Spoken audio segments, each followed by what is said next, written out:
Fellow Toastmasters and guest, it is my privilege to introduce our keynote speaker today, Justin Rooks. Justin is a full-time professional pilot flying for an airline based in Miami, Florida. He is also a part-time student at Florida Atlantic University in Boca Raton, studying accounting and finance, working toward the Certified Public Accountant license. When he is not flying or in class, he is also a drummer and absolutely loves playing the drums. He is halfway to the Distinguished Toastmaster Award and is currently serving as the Area 31 Director this year for Division C. The introduction to his speech is, "The world is full of possibilities, and you hold the gavel." Speech title, "Go for it." Justin Rooks, go for it. Please help me welcome Justin Rooks.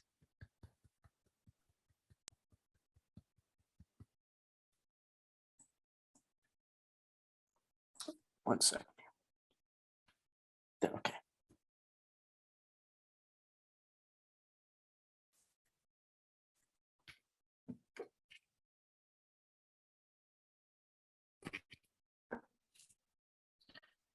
Muhammad Ali once said, "I hated every minute of training, but I said, don't quit, suffer now, and live the rest of your life as a champion." Those are powerful words, my fellow Toastmasters. I bet you're asking yourself, how did Muhammad Ali, one of the greatest boxers to have ever lived, earn that title?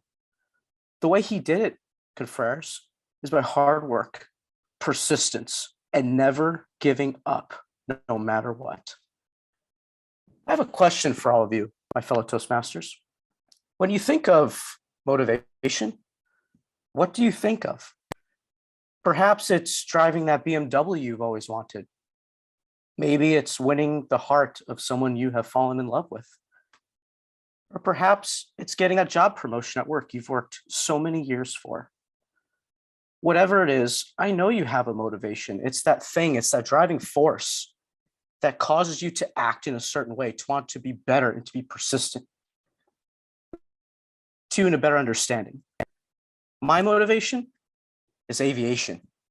Something about flying, being free in the sky, doing a job that only a few certain people are destined to do in this life. That is what I think of when I think of motivation. Let me tell you a story. I take you back to the 5th grade. I was 9, 10 years old at the time. It was a Sunday night at 9:46 p.m. I will never forget it.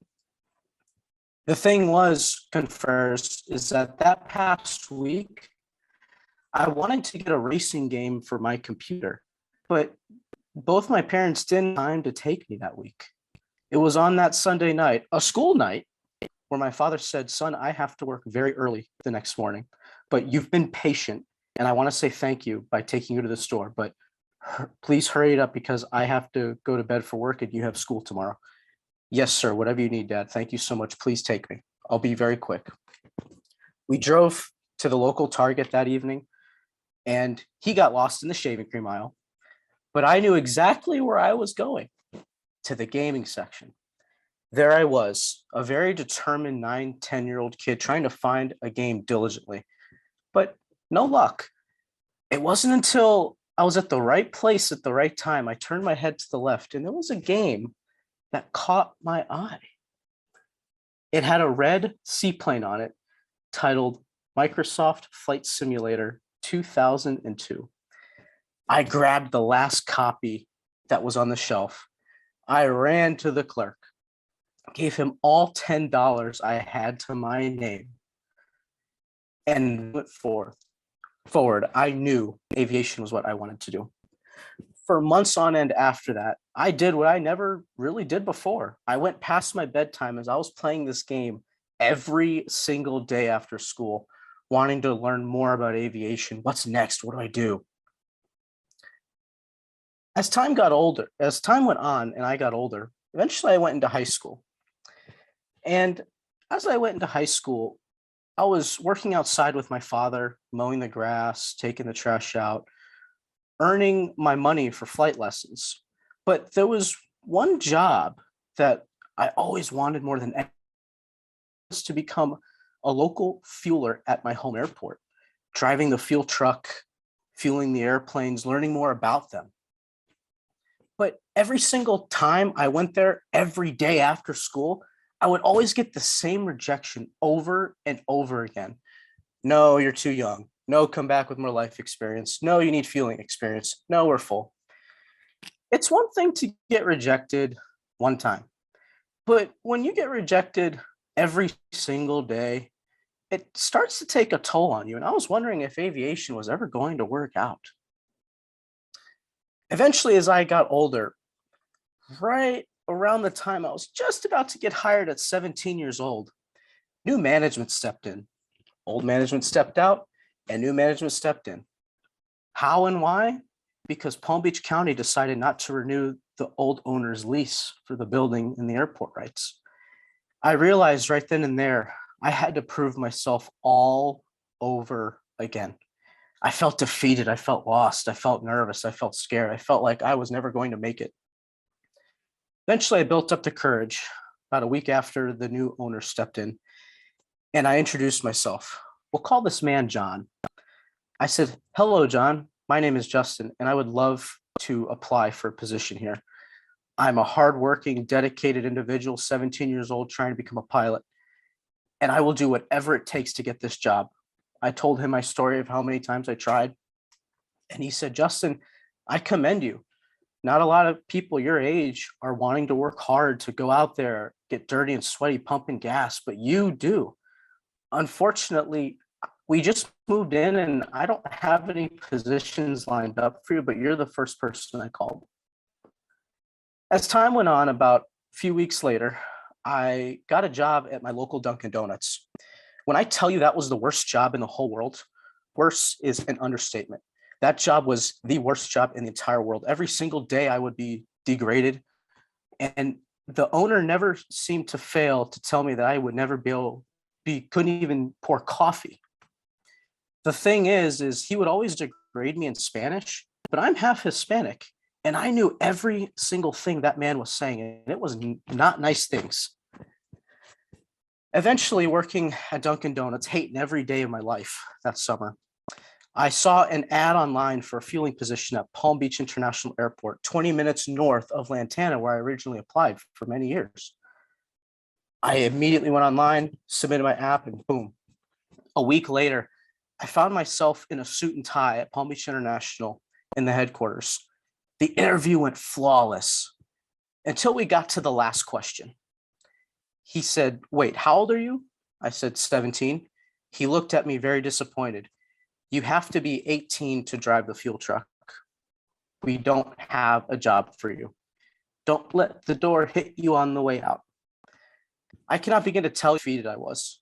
Having to be told every day that I'm not even good enough to pour coffee.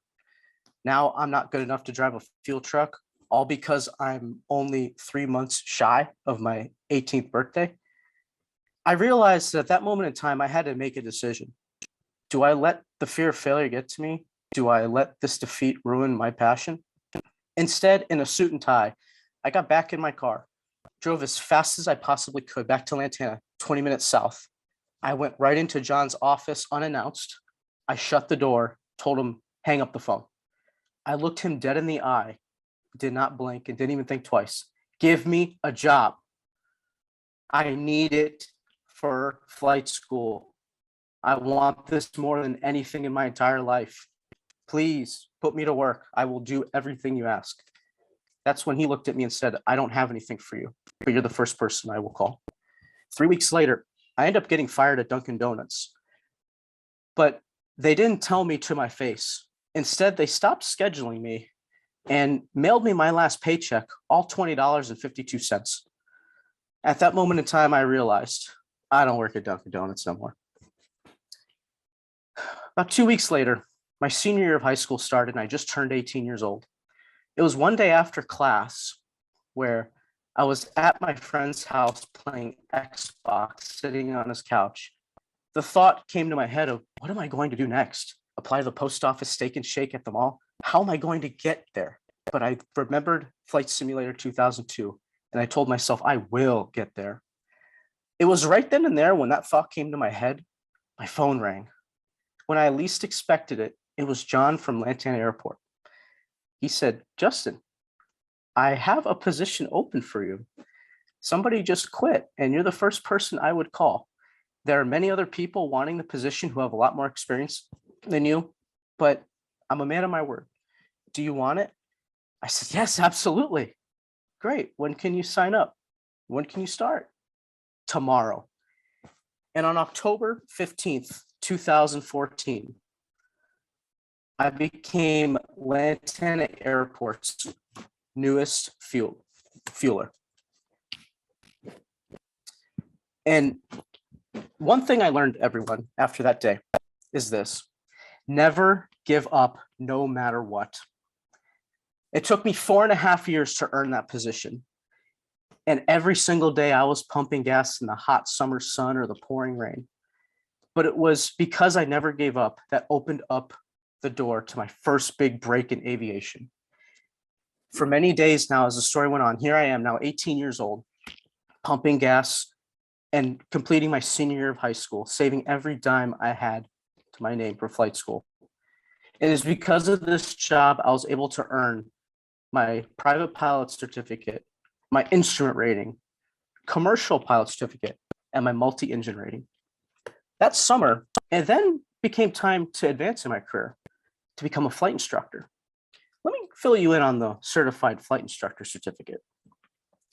It is the hardest rating the Federal Aviation Administration, the government of the skies, has to offer. It has an 85% fail rate on the first attempt.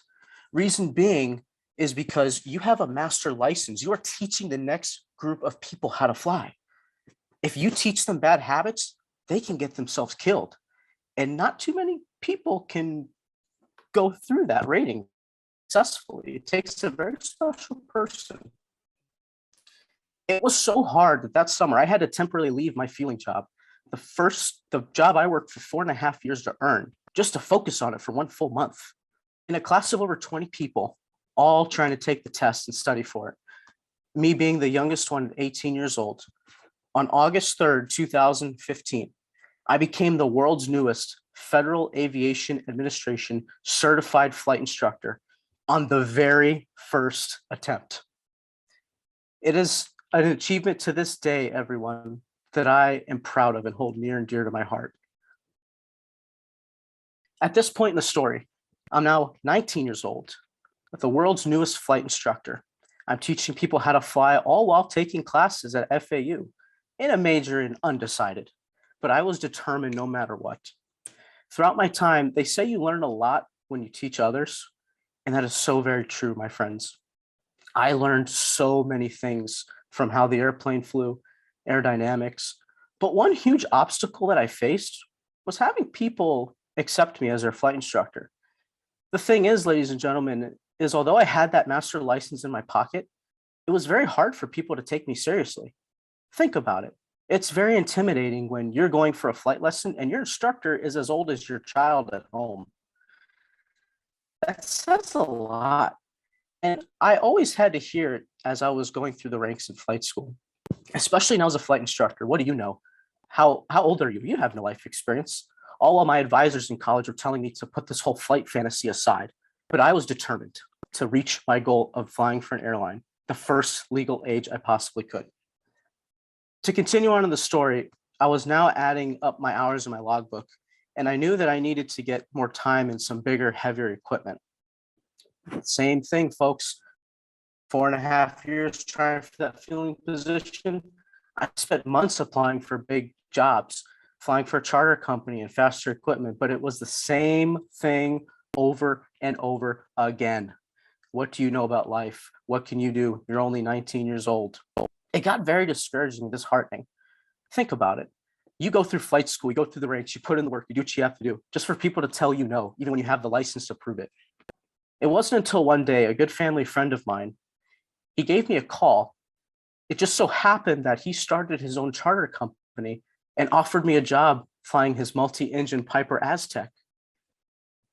It wasn't until that February of 2017, I became the world's newest FAA Part 135 charter pilot, flying all across the state of Florida, from Tallahassee to Miami to Key West, and also to the Bahamas, going to Nassau, North Eleuthera, Marsh Harbor, Exuma, you name it.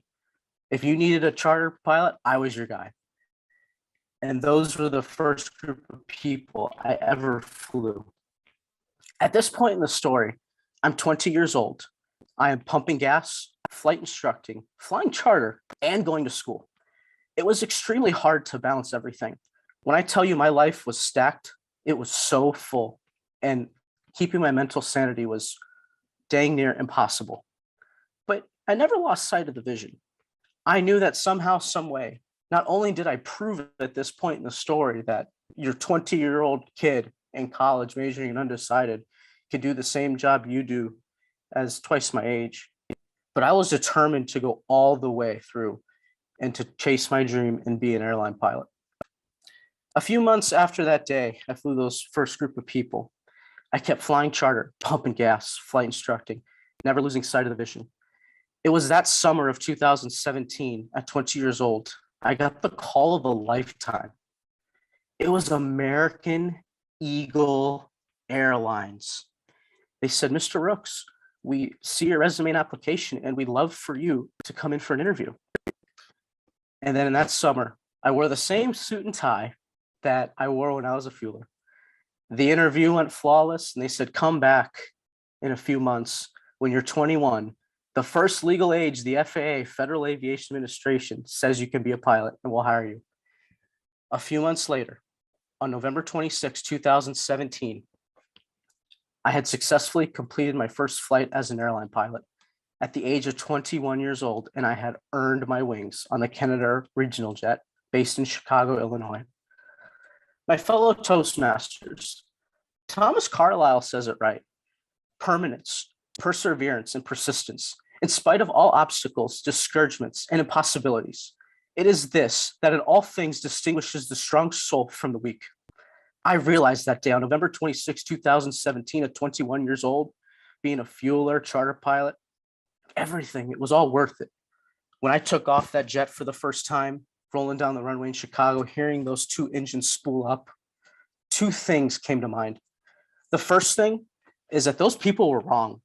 Those people were wrong about that college kid. Those people were wrong.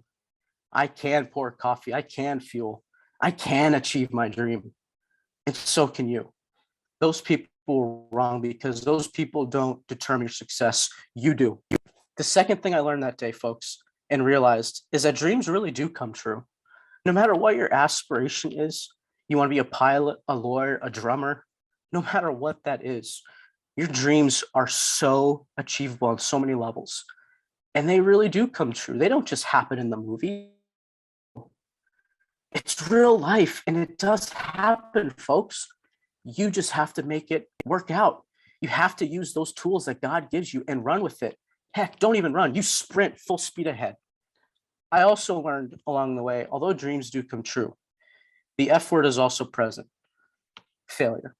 You will face failure. In the wise words of Thomas Edison, I have not failed. I've just found 10,000 ways that won't work.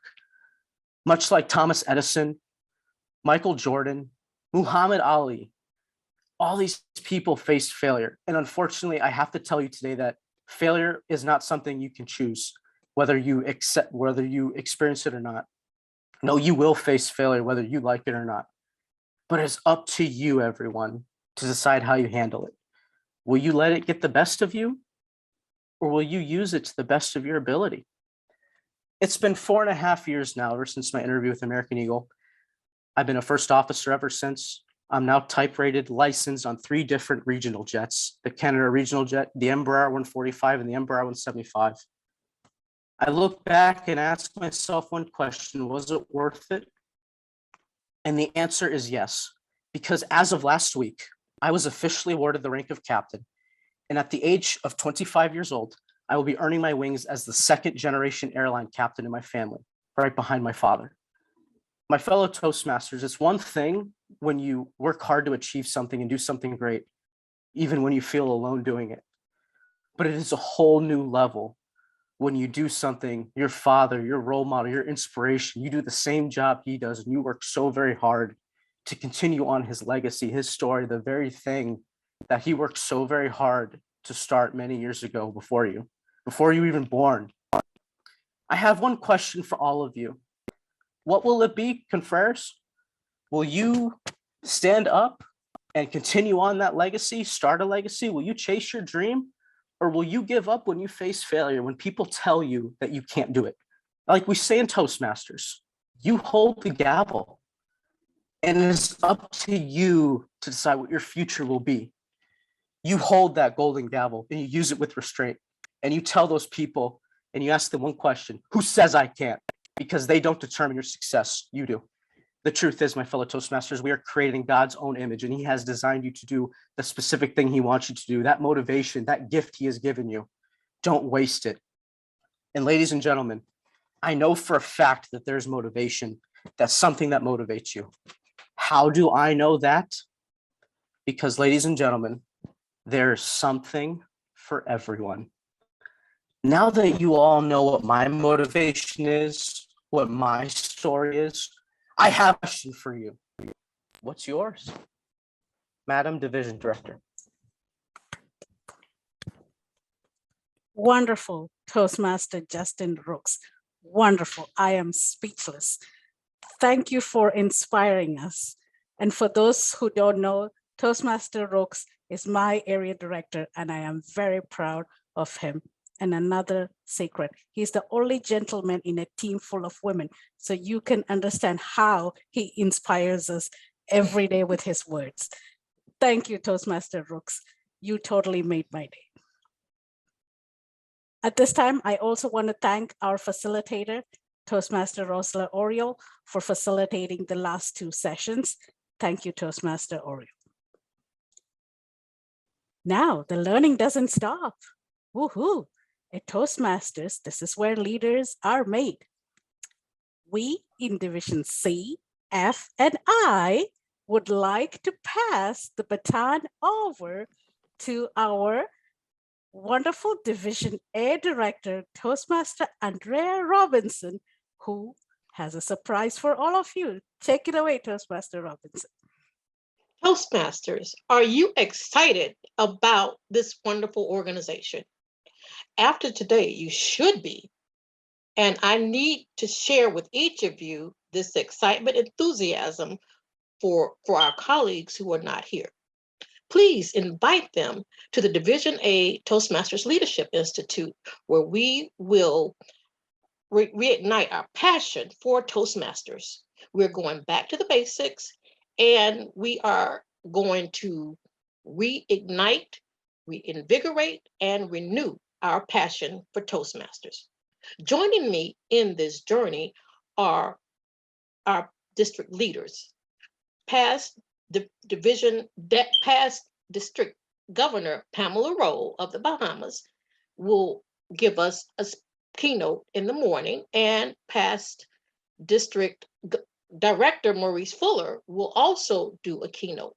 We also will have sessions on pathways, getting our members pumped up about pathways, and also the YLP program, where we will feature some students who have gone through this dynamic program and will share their experiences.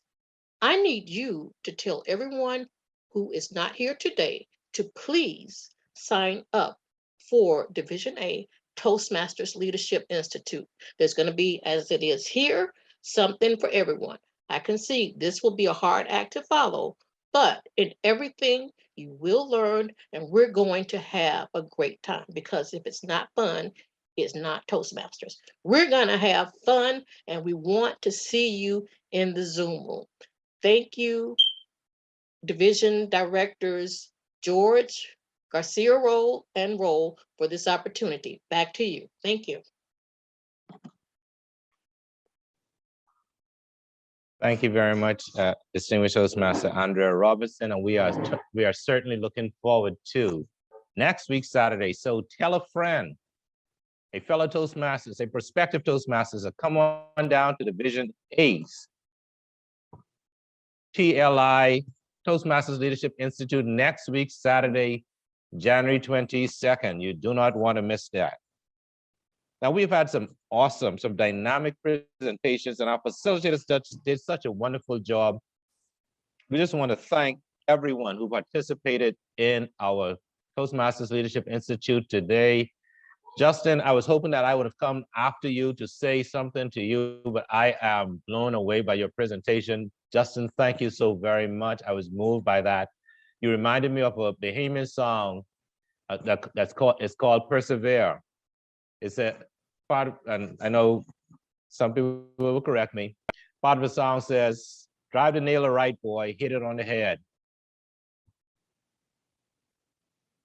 There you go. Try with all your might, all your might, boy. Yeah. Tell the iron's red. Tell iron's red.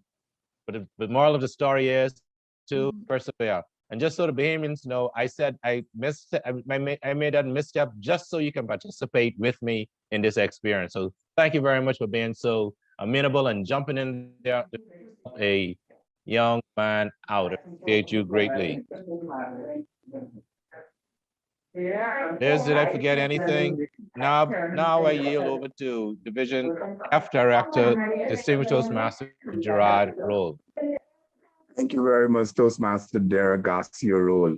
Fellow Toastmasters and guests, it was a wonderful day to spend in the presence of great Toastmasters. We learned so much. So much nuggets came from this awesome experience. And I would like to thank our panelists, our moderators, who have done an excellent job in facilitating our panel discussions under the theme Leadership, Speech Game, and the Value of Toastmasters. So, fellow Toastmasters and guests, hats off to each of you who took the time out to be here to learn and to enjoy and to experience an awesome Toastmasters experience. Join us again next week as Division A hosts their Toastmaster TLI session. And it was a wonderful experience. Thank you, and thank you once again. We also take this opportunity to thank our inspirational moment speaker, Toastmaster William Gilbert, our keynote speaker, Angela Jordan, and our guest motivational speaker, Justin Rooks. Our fantastic trainers and facilitators who worked at the 10 a.m. and the 12 noon session, they made us shine. Thank you all to all our panelists, our moderators. You all exemplified the values of Toastmasters. Thank you for making this TLI memorable. Now, my fellow division directors, are you ready? We are dropping the gavel, Toastmasters. See you next Saturday. Thank you all for joining us. Let me do it for theatrics.